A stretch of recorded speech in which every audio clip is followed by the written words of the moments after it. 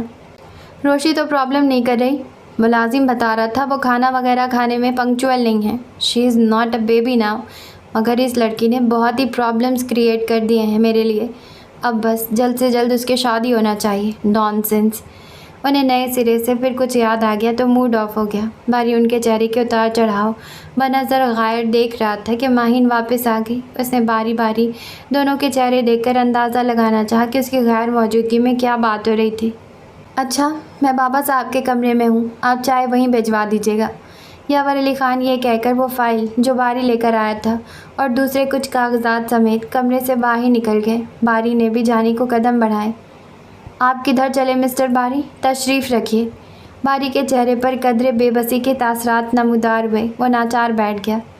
ایک کام لگایا ہوا ہے آپ کے ذمے، شاید آپ بھول گئے۔ وہ کپڑے ہاتھوں میں لیے اس کے مقابل بیٹھ گئے۔ باری ایک دم گہری سوچ میں ڈوب گیا، پھر جیسے کسی دھیان سے چونک کر ماہین کو دیکھنے لگا۔ آپ مائنڈ نہ کریں تو ایک گزارش کروں؟ یہاں تو ہر دوسری بات پر مائنڈ کرنا ہوتا ہے، اس کی فکر نہ کرو، کہو۔ وہ قدرے بے لحاظ انداز میں گویا ہوئی۔ آپ کیا کریں گی چھوٹے خان کا نمبر لے کر؟ جب یاور علی خان ان سے تعلق ختم کیے ہوئے ہیں تو آپ کا ان سے کیا حساب بن رہا ہے؟ یہ میں نہایت خلوص دل سے کہہ رہا ہوں کہ آپ کسی الجھن میں نہ پڑ جائیں۔ مفت کا کوئی درد ہے سر، پلیز میری بات پر غور کیجیے۔ وہ بڑے سوبھاؤ سے بات کر رہا تھا۔ حساب تو بہت بن رہے ہیں مسٹر عبدالباری مہندی، آپ تو بس یہ بتائیے کہ آپ ہماری یہ بہت بڑی خدمت کر سکتے ہیں یا نہیں، تاکہ ہم کوئی دوسرا راستہ تلاش کریں آپ کے انکار کی صورت میں۔ آپ اس راستے کی طرف نہ جائیں، میرا پرخلوص مشورہ ہے۔ اپنا پورا نام ماہین کے منہ سے سن کر وہ بری طرح چونک پڑا تھا، مگر یہاں بھی اس نے سیلف کنٹرول پاور سے کام لیا تھا اور بہت سکون سے اس سے ہم کلام ہوا تھا، مگر اندر عجیب سی خود بد شروع ہو گئی تھی۔ اس چہار دیواری میں خلوص راس نہیں آتا۔ میں ایسی دلدل میں ہنسی ہوں کہ آس پاس کوئی گرا ہوا درخت نہیں ہے کہ کوئی امکان روشن ہو، صرف جواد اور روشانی کا مضبوط بندھن جو مجھے کسی انتہائی فیصلے سے روکے ہوئے ہے۔ میں اب اپنے ان پیاروں کو فطری محبتوں سے مزید محروم نہیں کرنا چاہتی۔ اب اتنی عمر نہیں ہے، جتنے امتحان سے گزر رہے ہیں، میں ان کے عظیم دکھوں اور محرومیوں پر بہت سارا رونا چاہتی ہوں۔ اس کی آواز بھرا گئی۔ باری کا خود پر اختیار ختم ہو چکا تھا۔ وہ حیرت سے ساکت و جامد اس کی صورت دیکھ رہا تھا۔ آپ؟ اس نے کچھ کہنا چاہا۔ مجھ سے کوئی اور بات نہیں کرو باری، بس یہ بتاؤ نمبر دے رہے ہو یا نہیں؟ دیکھو، میں بہت سکون سے وہ سب کچھ کرنا چاہ رہی ہوں جو میرے ذہن میں، لیکن اگر مجھے مسلسل بندشوں سے گزرنا پڑا تو میں تمام مصلحتیں بالائے طاق رکھ دوں گی۔ جواد اور روشانی نئے سرے سے اس کے زد میں آ سکتے ہیں۔ وہ ناراض سے لہجے میں گویا ہوئی۔ آپ ایسا کریں، یاور علی خان سے اس سلسلے میں کھل کر بات کر لیں، یہ بہت آسان راستہ ہے۔ وہ انتہا پسند شخص ایک حملے میں میرے پر کاٹ کر رکھ دے گا، اور مجھے اب کام بہت ہے، اس نے سابقہ انداز میں جواب دیا۔ کیا آپ مجھے اس لائق سمجھتی ہیں کہ مجھے اپنے کام کے بارے میں کچھ بتا دیں؟ ہو سکتا ہے میں اس انداز میں آپ کی ہیلپ کر سکوں جو آپ کے ذہن میں نہ ہو، مگر جب میں ایسا کروں تو آپ اسے قبول کر لیں۔ نہیں، مجھے کسی سیکنڈ تھرڈ پرسن کو انوالو نہیں کرنا، ماہین نے دو ٹوک کورا سے جواب دیا۔ اسی وقت سرسوتی دروازہ بجا کر اندر آ گئی۔ آپ کو بڑے خان بلاسا بی بی؟ مجھے؟ اس نے الجھ کر باری کی طرف دیکھا۔ چلو تم کہو، آتی ہوں۔ وہ کپڑے صوفے پر ڈال کر کھڑی ہو گئی۔ باری، مجھے آج ہر صورت نمبر چاہیے یا تمہارا صاف انکار۔ وہ دوپٹہ درست کرتی باہر چلی گئی۔ سرسوتی اس سے پہلے نکل چکی تھی۔ باری کی آنکھوں سے پریشانی جھلکنے لگی تھی۔ وہ سیدھا ہال میں چلا آیا تھا۔ اب وہ نمبر ڈائل کر رہا تھا۔ خان ہے؟ وہ ماؤتھ پیس میں کہہ رہا تھا۔ چند لمحوں کی خاموشی کے بعد تیمور علی خان کی آواز ایئر پیس میں ابھری تھی۔ باری بات کر رہا ہوں خان حویلی سے۔ اس نے ادھر ادھر دیکھتے ہوئے قدرے آہستہ آواز میں کہا۔ خان، وہ ماہین بی بی آپ سے کانٹیکٹ کرنا چاہتی ہیں، آپ کا نمبر مجھ سے مانگ رہی ہیں، کسی اور سے اس موضوع پر بات نہیں کر رہی ہیں۔ مجھے کیا کرنا چاہیے؟ نمبر دے دو، ڈزنٹ میٹر۔ اب کسی بات سے پریشانی نہیں ہوتی باری، تم ایزی رہو، نو پرابلم، فیس کر لیں گے ہم۔ مگر خان، ان کے اپنے لیے تو پرابلم ہو سکتی ہے، وہ ہچکچاتے ہوئے گویا ہوا۔ وہ اتنی ہوش مند تو ہیں کہ اپنا نفع نقصان سوچ سکے۔ خیر، ان شارٹ تم نمبر دے دو، تمہیں کوئی برڈن لینے کی ضرورت نہیں ہے پارٹنر، اوکے؟ انہوں نے مزید کوئی بات کہے بغیر فون بند کر دیا تھا۔ باری ریسیور ہاتھ میں تھامے کچھ سوچنے لگا۔ آج کل بہت سوچنے لگے ہو؟ وہ گلو کی آواز پر چونک پڑا جو بہت قریب سے آئی تھی۔ سوچنا سمجھنا تو اچھی بات ہوتی ہے۔ وہ مسکرایا۔ بڑی تازہ دم مسکراہٹ تھی، جیسے کوئی بوجھ ذہن سے اتر گیا ہو۔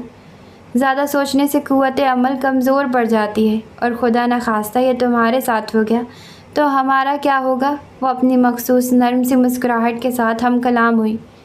ہم تو تمہیں دیر سے تلاش کر رہے ہیں، ہری پور سے آئے ہو، بتاؤ روشی کیسی ہے؟ ویسے یاور ماموں کو اس طرح اکیلا نہیں چھوڑنا چاہیے تھا۔ اب تو اس کی طرف سے دھڑکے ہی لگے رہتے ہیں۔ کتنی بیوقوفی کر چکی ہے، پہلے بھی وہ فکر مندی سے گویا ہوئی۔ آپ فکر مند نہ ہو، وہ ٹھیک ہے، زندگی سے بہت محبت ہو گئی ہے، 200 سال مزید جینا چاہتی ہیں۔ وہ شریر لہجے میں ان سے مخاطب ہوا۔ ہیں؟ کیا واقعی؟ یہ تو بڑا گولڈن ریولیوشن ہے، مگر کیا اسی طرح کھیلے؟ کیا 200 سال میں بور نہیں ہو جائے گی؟ گلو نے چھوٹا سا قہقہا لگایا۔ یہ پوچھ لیجیے گا ان سے، فون پر بھی بات نہیں ان سے؟ اس نے پوچھا۔ بات؟ ایک کال اور 7 کی لائن پیچھے، صرف آواز ہی سن سکتے ہیں اس طرح سے تو۔ وہ ہنس پڑی۔ کیا واقعی وہ خوش ہے؟ انہیں جیسے یقین نہیں آ رہا تھا۔ فون کر کے دیکھ لیں، بری حالت ہے خوشی سے۔ اس نے جانے کے لیے قدم بڑھائے۔ مگر کیوں؟ گلو کی حیرت بجا تھی۔ ویسے ہی کہہ دیا ہے، خوش محسوس ہوئی تھی۔ اس نے ٹال دیا۔ کچھ کہہ رہی تھی؟ نہیں، زیادہ بات نہیں ہو سکی، مجھے حویلی پہنچنے کی جلدی تھی۔ صبح جب میں وہاں سے روانہ ہوا تو وہ سو رہی تھی۔ ویسے صحت کیسی لگی تمہیں؟ کمزور تو نہیں ہو رہی؟ ارے نہیں، بالکل فٹ ہے، فکر نہ کریں۔ انہیں باتوں کے دوران پتہ ہی نہ چلا کہ بالوں آ کھڑی ہو گئی ہے۔ وہ جی، ماہین بی بی کہاں ہیں؟ وہ دونوں آواز کی طرف متوجہ ہوئے۔ اپنے کمرے میں ہوں گی، گلو نے جواب دیا۔ نہیں، وہ اپنے کمرے میں نہیں ہے، بابا صاحب کے کمرے میں، وہاں یاور خان بھی ہیں۔ باری نے مطالعہ کیا۔ یہ ابھی تک یہیں ہے؟ باری نے گلو سے استفسار کیا۔ بلکہ میرا خیال ہے ممانی سے ہری پور ساتھ لے کر جائیں گی۔ کوئی خاص وجہ؟ اتنا اعتبار کیسے کر لیا اس پر؟ اب کیا کہہ سکتے ہیں، ویسے تو بڑی سیدھی سادی لڑکی ہے، گلو نے کہا۔ اف، یہ سیدھے سادے لوگ۔ باری نے گہری سانس لی۔ گلو نے کچھ الجھ کر باری کی طرف دیکھا، مگر کچھ بولی نہیں۔ سامان گاڑی میں رکھا جا رہا تھا۔ ماہین حویلی کے خواتین سے الوداعی ملاقات کر رہی تھی، مگر اس کی متلاشی نگاہیں باری کو تلاش کر رہی تھی۔ کئی بار ذہن اڑان بھر کر حویلی کے پچھواڑے بھی پہنچنا چاہتا تھا۔ جی چاہتا تھا کہ متربہ سے 2-4 باتیں اور پوچھ لیں، مگر دن کی روشنی میں ایسا ممکن نہ تھا۔ وہ بڑی غائب دماغی کی کیفیت میں سب کے درمیان بیٹھی تھی۔ اس لڑکی کو ساتھ لے جا رہی ہو؟ علمتاب کا اشارہ بالوں کی طرف تھا۔ جی، وہاں بھی تو ملازمہ کی ضرورت ہوگی، یاور صاحب بتا رہے ہیں، وہاں تو سب مرد ملازم ہیں۔ اچھا ہے، ایک عورت بھی ہو جائے گی، یوں بھی بے سہارا بے ٹھکانہ ہے، جانے کہاں کہاں ٹھوکریں کھاتی پھرے گی۔ ماہی نے بڑے اعتماد سے تفصیلی جواب دیا۔ اس طرح کسی انجان پر بھروسہ ٹھیک نہیں ہوتا، آگے پیچھے دیکھ لینا۔ روشن آرا دبے لفظوں میں گویا خبردار کیا۔ جی، میں سمجھتی ہوں، آپ فکر نہ کریں۔ وہ اس کے اس طرح کے اشارے اب بھی نہ سمجھتی۔ بعض لوگ بہت سیدھے نظر آتے ہیں مگر ہوتے نہیں ہیں۔ بصیر علی خان کی دلہن نے بھی حصہ لیا۔ وہ جوان بیٹیوں کی ماں تھی، مگر آج بھی بصیر علی خان کی دلہن کہلاتی تھی۔ ہنا تانیہ کہا کرتی تھی، بلکہ چھیڑتی تھی کہ ہم آپ کو دلہن امی کہا کریں گے۔ جی بھابھی جان، ایسا بھی ہوتا ہے، آپ ٹھیک کہہ رہی ہیں۔ ماہین نے اختلاف نہیں کیا۔ فون کرتی رہنا، یہاں سے تو جب بھی فون کرتے ہیں بزی ملتا ہے، اگر ملتا ہے تو پھر آپریٹر ملتا ہے جو اطلاع دیتا ہے کہ ڈی سی صاحب بزی ہیں۔ سائرہ ممانی علمتاب کی بھاوج نے ہنستے ہوئے کہا۔ جی، میں فون کرتی رہوں گی، ماہین نے تسلی دی۔ روشی بہت ضدی ہو گئی ہے، ذرا تدبیر سے اسے قابو کر لینا۔ ہم کوشش کر رہے ہیں کہ جلد سے جلد اس کی شادی ہو جائے۔ یاور کو بہت پریشان کیا ہے اس نے، الجھ کر رہ گئے ہیں۔ علمتاب فکر مندی سے گویا ہوئی۔ جی، فکر نہ کریں۔ اس نے پھر بے قراری سے ادھر ادھر نظریں دوڑائی۔ سامان رکھ دیا ہے بی بی، یاور علی خان بلا رہے ہیں۔ کلو نے آ کر مطالعہ کیا۔ اتنے میں تمام لڑکیاں بھی آ گئی جو روشی کے لیے مختلف قسم کے پیغامات دے رہی تھی۔ ممانی جان، آپ جب بھی حویلی آئیں روشی کو ضرور ساتھ لائیے گا، خواہ آپ کو یاور ماموں کے ساتھ لڑائی کرنا پڑے۔ روبی نے تاکید کی۔ سب مسکرا دیے۔ یعنی ماموں ممانی کی لڑائی کرانے کے در پر ہو؟ گلو نے مسکراتے ہوئے کہا۔ یہی سمجھ لیں، روبی نے ترکی بترکی جواب دیا۔ بری بات، اللہ انہیں شاد و آباد رکھے۔ علمتاب نے بڑی شفقت سے ماہین کے سر پر ہاتھ رکھا۔ وہ آنکھوں پر گلاسز چڑھا کر بڑی سی چادر لپیٹے پر سینے سے لگائے پورچ کی سیڑھیاں اترتی تو باری کو یاور علی خان کے ساتھ باتوں میں مصروف پایا۔ گہری سانس لے کر رہ گئی۔ بہت ہوشیار ہے یہ باری۔ اسے آتا دیکھ کر یاور علی خان پچھلی سیٹ پر بیٹھ گئے۔ ڈرائیور نے ان کی طرف کا دروازہ بند کیا۔ اور ماہین کے لیے دوسری طرف کا کھول دیا، لیکن ماہین گاڑی کی طرف بڑھنے کے بجائے باری کی طرف بڑھی۔ وہ ایک درخواست کی تھی آپ سے، اس نے قدرے جتانے والے لہجے میں بہت آہستگی سے باری کو مخاطب کیا۔ پابند انسانوں پر طنز نہیں کرتے، گناہ ہوتا ہے، وہ بھی دھیرے سے بولا۔ لبوں پر ہلکی سی بلکہ مبہم سی مسکراہٹ تھی۔ یہ آپ کی کتاب انٹرنیشنل لاء۔ اس نے ایک بلیو جلد کی کتاب اس کی طرف بڑھائی۔ اس میں آپ کا مطلوبہ نمبر ہے، وہ سرگوشی کے انداز میں کہہ کر دور ہٹ گیا۔ ماہین نے آنن فانن خود کو بہت ہلکا پھلکا محسوس کیا۔ نئے سرے سے وجود میں توانائی دوڑنے لگی، جیسے کھڑے کھڑے کسی عظیم کامیابی سے ہمکنار ہو۔ بڑی تیزی سے وہ گاڑی کے کھلے دروازے تک آئی اور ہاتھ ہلا کر برآمدے میں کھڑی خواتین کو خدا حافظ کہا اور بیٹھ گئی۔ یاور علی خان بہترین سویٹنگ کیے ہوئے اور کوئی لاجواب خوشبو لگائے ہوئے تھے۔ گاڑی کے بند ماحول میں ایک خوبصورتی اتر آئی تھی، ایسا حسن جو بیرونی دنیا سے بیگانہ کر کے رکھ دے۔ اس طرح کی فارمیلٹی سے مجھے بہت الجھن ہوتی ہے۔ صرف خدا حافظ کہنے میں 30-35 منٹ صرف ہو گئے۔ یاور علی خان کے لہجے میں ناگواری تھی۔ کیا یہ میرا قصور ہے؟ ماہین کے ان کے آف موڈ پر غصہ آ گیا۔ یاور علی خان کچھ بولے نہیں، بلکہ اس کے ہاتھ میں تھمی کتاب کی طرف ہاتھ بڑھایا۔ ماہین ہڑبڑا کر رہ گئی۔ آپ کے کس کام کی ہے؟ آپ تو ایسی کتابیں گھول کر پی چکے ہوں گے۔ اس نے کتاب اس طرح سینے سے لگائی جیسے کسی قیمت پر انہیں نہیں دے گی۔ پڑھی ہوئی کتاب میں سے وقت گزرنے کے ساتھ ساتھ بہت سے پوائنٹس ذہن میں نکل جاتے ہیں، دکھائیے ذرا۔ ابھی تو فاصلہ بھی بہت طے کرنا ہے۔ انہوں نے کتاب کی طرف ہاتھ بڑھایا، بلکہ کتاب کو تقریباً پکڑ ہی لیا۔ ماہین نے بے بسی سے کتاب کی طرف دیکھا اور کتاب پر سے ہاتھ ہٹا لیا۔ آپ کتنے آرام سے انسان کی توہین کرتے ہیں اور پھر آپ کو کچھ فیل بھی نہیں ہوتا۔ ایک یہی تدبیر رہ گئی تھی کہ وہ انہیں کسی بحث میں الجھا دے تاکہ وہ کتاب کی طرف متوجہ نہ ہوں۔ میں سمجھا نہیں۔ وہ واقعی حیران ہو گئے۔ گاڑی گیٹ سے باہر نکل چکی تھی۔ کیسے لائف پارٹنر ہیں آپ؟ گاڑی تک میں تو پارٹنرشپ نبھا نہیں سکتے۔ آپ کتاب پڑھیں، میں کیا کروں؟ وہ خفا خفا سے انداز میں بولی۔ پڑھ تو نہیں رہا، صرف سرسری دیکھ رہا ہوں۔ دراصل کتاب میری کمزوری ہے، کتاب دیکھ کر بڑی بے اختیار سی کیفیت ہو جاتی ہے۔ اوکے؟ انہوں نے تو جھگڑا ہی ختم کر دیا اور بیگ سے بریف کیس کھینچ کر کتاب اس میں رکھ دی۔ ظاہر ہے آپ بھی اسے منزل پر پہنچ کر پڑھیں گی، اس لیے رکھ دی ہے۔ چلیے اب پارٹنرشپ کے تقاضے پورے کرتے ہیں۔ یہ بتائیے وقت کیسا گزرا؟ حویلی کی خواتین سے کوئی شکایت تو نہیں ہوئی؟ انہوں نے بریف کیس واپس پیچھے رکھتے ہوئے بہت خوشگوار موڈ میں گفتگو شروع کی۔ وہ ذہنی طور پر اتنی الجھ گئی تھی کہ اس نے جیسے یاور علی خان کا ایک لفظ بھی نہیں سنا تھا۔ خالی خالی نگاہوں سے اپنی ہتھیلیاں دیکھنے لگی۔ کہاں گم ہے؟ واپس آئیے۔ ان کا لہجہ بہت دھیما تھا، جیسے سرگوشی کر رہے ہوں۔ ہاں کہیں نہیں، میں سوچ رہی تھی پشاور سے روشی کے لیے کچھ کپڑے وغیرہ لے لوں، ریڈی میڈ۔ اس کے پاس سیزن کے کپڑے نہیں ہیں۔ اس نے پریشان ذہن کے ساتھ بات بنائی۔ ٹھیک ہے، 5 گھنٹے ہوں گے ہمارے پاس، میں اپنا کام کروں گا، آپ شاپنگ کر لیجیے گا۔ اوکے؟ اور انہوں نے فوراً معقول حل سے نواز دیا۔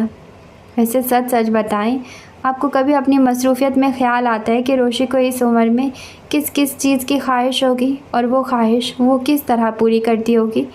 انسان اپنے پیرنٹ سے بے دھڑک ڈیمانڈ کر سکتا ہے، ہر کسی سے تو نہیں، اور آپ تو اسے کبھی میسر نہیں آتے۔ وہ اپنی خواہشات کا اظہار بھابھی بیگم یا بابا صاحب سے کس حد تک کرتی ہوگی؟ ماہین نے ان کا ذہن ادھر ادھر کرنے کی کوشش کی۔ یوں ہی روشی کا ذکر چھیڑ دیا۔ آپ اس کا ذکر نہ کریں، اس نے مجھے جتنا ہرٹ کیا ہے، جتنی میری انسلٹ کی ہے، شاید میں عمر بھر اسے معاف نہ کر سکوں۔ یاور علی خان کی پیشانی کی لکیریں گہری ہو گئی۔ کیا ہے اس نے؟ ذہنی لحاظ سے ابھی وہ بچی ہے۔ ماں سے محرومی، باپ سے دوری نے اسے کمپلیکس میں مبتلا کر دیا ہے۔ جو اس کے نقصان ہیں وہ بھی شاید آپ کے سرخ فیتے کے نظر ہو گئے ہیں۔ وہ ایک کمفرٹ لائف گزار رہی ہے، اسے باپ دادا کی وجہ سے سوسائٹی میں امتیازی حیثیت حاصل ہے، اور انسان کو کیا چاہیے ہوتا ہے؟ ان کے لہجے سے خفگی کا تاثر بدستور جھلک رہا تھا۔ سر پر رکھ کر ناچے انسان ایسے امتیاز کو؟ جب انسان انتشار اور دکھ کی ایسی سطح پر پہنچ جائے کہ اسے کمفرٹس کی موجودگی کا احساس تک نہ ہو، تو کمفرٹس ہونے یا نہ ہونے سے کیا فرق پڑتا ہے؟ اگر آپ اس سے خفا ہو تو وہ اندر سے مزید چور چور ہو جائے گی، تو کیا آپ کو دکھ نہیں ہوگا؟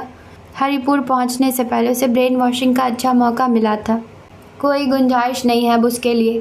بہت برا کیا ہے اس نے۔ ان کے لہجے میں ایک قطع پن تھا۔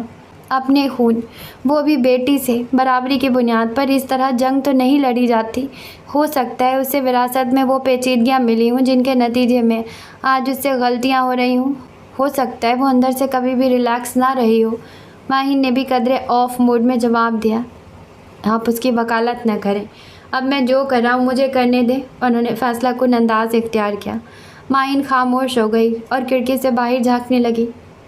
میں سوچتی ہوں انسان سے کس قسم کا عمل سرزد ہوتا ہوگا کہ پھر اس سے زیادتی راس آ جاتی ہے، پھر زیادتی در زیادتی۔ وہ کچھ توقف کے بعد گویا ہوئی۔ یاور علی خان کے لہو سے آنچ آنے لگی، ان کے کانوں کے لبوں سے گویا خون ٹپکنے لگا۔ اتنی بڑی بات کہہ دی گئی تھی انہیں، وہ بھی اتنے آرام سے، مگر انہوں نے ڈرائیور کی موجودگی کو فراموش نہیں کیا اور کمال ضبط سے کام لیا۔ اتنی پرانی شادی نہیں ہوئی ہماری کہ کہنے کو کوئی خوبصورت بات نہ بچی ہو۔ کہاں ہے یہ شادی؟ یہ تو کوئی پروجیکٹ ہے جس پر آپ مرحلہ دار کام کر رہے ہیں۔ وہ بات کاٹ کر بہت آہستہ آواز میں بولی۔ پچھتا رہی ہیں غالباً؟ ان کا لہجہ یکدم برف ہو گیا۔ ارے نہیں، جواد اور روشانی کی موجودگی میں کبھی اس فیصلے پر پچھتاوے کا احساس نہیں ہو سکتا۔ میرے پیارے، میرے اپنے، میرے قریب ہیں۔ وہ دھیرے سے مسکرا دی۔ میری تو کہیں جگہ ہی نہیں بن رہی۔ پروجیکٹ تو پھر آپ کا ہوا۔ یاور علی خان کے لہجے میں واضح تلخی تھی۔ سودے بازی میں تو ایسا ہی ہوتا ہے، ضروری نہیں کہ ہر مرتبہ متوقع منافع ہو۔ ویسے آپ ایک بات بتائیے، ٹاپک بہت سینسیٹیو ہو چکا ہے، میرا خیال ہے بات گھر پر ہونا چاہیے۔ یاور علی خان کی تمام حسیات شارپ ہو کر خطرے کا الارم بجا رہی تھی۔ ماہین خاموش ہو گئی۔ پشاور سے ہری پور پہنچتے پہنچتے تھکن سے بری حالت ہو چکی تھی، مگر روشی کو سامنے پا کر جیسے وہ ایک دم تازہ دم ہو گئی تھی۔ گہرے رنگوں کے پرنٹڈ کپڑوں میں سبزے کے درمیان کھڑی روشنی اسے قدرتی حسن کا ایک حصہ محسوس ہوئی۔ بہت خراب ہیں آپ، اب آ رہی ہیں؟ وہ ماہین کے گلے لگ کر شکوہ کناں ہوئی۔ تمہیں پہلے اس لیے بھیج دیا تھا کہ کوئی تو ہمارے استقبال کے لیے موجود ہو۔ وہ اسے گرم جوشی سے لپٹا کر بولی۔ اف خدایا، آپ آئی ہیں تو لگا ہے گھر ہے یہ، تھوڑی دیر پہلے کیا وحشت تھی۔ وہ اسی طرح گلے لگے لگے کہہ رہی تھی۔ اسی دم یاور علی خان پاس سے گزرے تو روشی ماہین سے الگ ہو گئی اور ڈرتے ڈرتے ان کی طرف دیکھا اور سلام کیا۔ یاور علی خان نے اس کے سلام کا جواب نہیں دیا اور تیزی سے آگے بڑھ گئے۔ روشی نے ماہین کی طرف دیکھا۔ انداز تو ہمیشہ ہی یہ رہا ہے خالہ، مگر پہلے سلام کا جواب دے دیا کرتے تھے۔ اس کی آواز بھر آ گئی۔ ایک بار پپا سے دور ہو جاؤں خالہ، پھر کوشش کروں گی کہ مرتے دم تک سامنے نہ ہوں۔ کھکا جان اتنے روڈ لگتے ہیں مگر ہے نہیں۔ میں ایک بار ان کے گلے لگی تو ایسا لگا جیسے وہ کوئی ٹھنڈی چھاؤں ہو۔ اتنے اچھے ہیں کہ کبھی اندازہ نہیں ہوا۔ پتہ نہیں پپا ان سے کیوں ناراض ہیں۔ لگتا ہے پپا تو بس سبھی سے ناراض ہیں، شاید اپنے آپ سے بھی۔ وہ بہت دل گرفتہ انداز میں کہہ رہی تھی۔ ماہین خاموشی سے سنتی رہی۔ بری بات ہے روشی، اپنے باپ سے زیادہ کوئی نہیں ہونا چاہیے۔ باپ پھر باپ ہوتا ہے۔ ماہین کا اخلاقی فرض تھا وہ ساتھ رہنے والوں کے درمیان فاصلہ پیدا نہ ہونے دے، لہٰذا وہ اسے سمجھانے لگی۔ چھوڑیے خالہ، آپ کو کیا پتہ مجھے پپا سے کتنی محبت ہے، مگر وہ اتنی مرتبہ میرا دل توڑ چکے ہیں کہ ستیہ ناس ہو گیا ہے میرا۔ وہ اس طرح بولی کہ ماہین بے ساختہ مسکرا دی۔ لاؤنج کی طرف روشی کے ہمراہ جاتے ہوئے ماں وہ کسی خیال کے تحت چونک پڑی۔ اوہ، کتاب میں تیمور علی خان کا نمبر بھی ہے اور کتاب یاور علی خان کے بریف کیس میں ہے۔ یقیناً وہ اب سب سے پہلے غسل کریں گے۔ بہترین موقع ہے کہ کتاب بریف کیس سے نکال لی جا سکتی ہے۔ شام کے 6 بج رہے تھے مگر سبزے کی کثرت کی وجہ سے شام گہری محسوس ہو رہی تھی۔ لگتا تھا بس رات ہونے ہی والی ہے۔ اس نے گمسم سے روشی کی طرف دیکھا۔ روشی جان، اچھی سی چائے پلاؤ، جب تک میں بات لے لیتی ہوں، باقی آئندہ۔ ہاں جی، تو آج کے لیے بس اتنا ہی۔ ہم ملیں گے کل آنے والے ایپیسوڈ کے ساتھ۔ جانے سے پہلے چینل کو سبسکرائب کریں، لائک کریں، شیئر کریں، کامنٹس کریں۔ Okay, tata, bye.